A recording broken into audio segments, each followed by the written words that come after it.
Hi, it's me again. This is the second unboxing we're doing. Also the last one. You only get two. For now. I'm sure I'll buy more games in the future, because I have a problem. But let's take a look at the last box I got from that miniature market sale I mentioned in the other video. Well, they have lots and lots of packaging.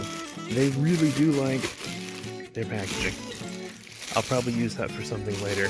Maybe when I don't know, send gifts to people.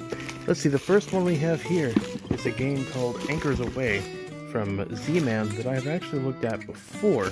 This one's pretty interesting. I don't really own any real-time games. This is the only one I have. Only the first half of it's real-time.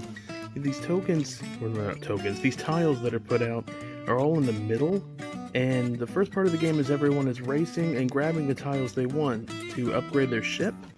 But you want to grab the right stuff because there's these missions also you can see in the middle of the table, and you have to have the right symbols, abilities, or goods in order to do these missions. And some of these missions grant you other things that will let you do other missions, so you have to look carefully while you're grabbing. So it's not necessarily about being the fastest, but about being the smartest to get the most treasure.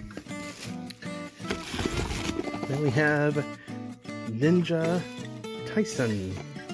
Not the chicken company. I probably pronounced that wrong. But this one's pretty interesting. You built this really pretty map. It looks like an ancient Japanese painting, but there's a village on either end, and you're moving your ninjas in stacks of cards across this landscape, and each different one, it says rock, paper, scissors here, each different one beats a different one, and they have different strengths, different abilities, and you also have a shogun, which will beat anything, but during battle, every time he fights, he loses power. It sounds pretty interesting to me. It's a small 2-player card game. I'm a sucker for the theme, and also it was very inexpensive. And then we have Brave Rats. If you could change your box to a 10, would ya? Well, apparently Blue Orange Games would. This is from the same designer as Love Letter. It has kind of the same idea where you have a deck of a set number of cards, and they have numbers with their strength, but also each one has a special power. So sometimes maybe you'll play a weaker card knowing you'll lose to set up for a future trick. It sounded pretty interesting to me. Also, it was like $2, and I've heard good things about it. And finally, the biggest one, we have Planet Defenders from Renegade and Emperor S4, which was the original publisher there. This one, I've heard excellent things about. There's different robots on the board, and you're controlling them to go to different spaces. You pay energy to move them around, and then you go to the edges of the board to claim different robots, but also each space will give you different types of energy.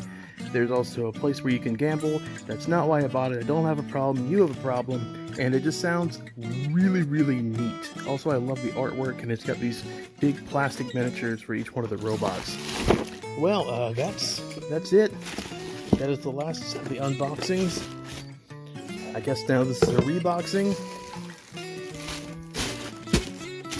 There you go.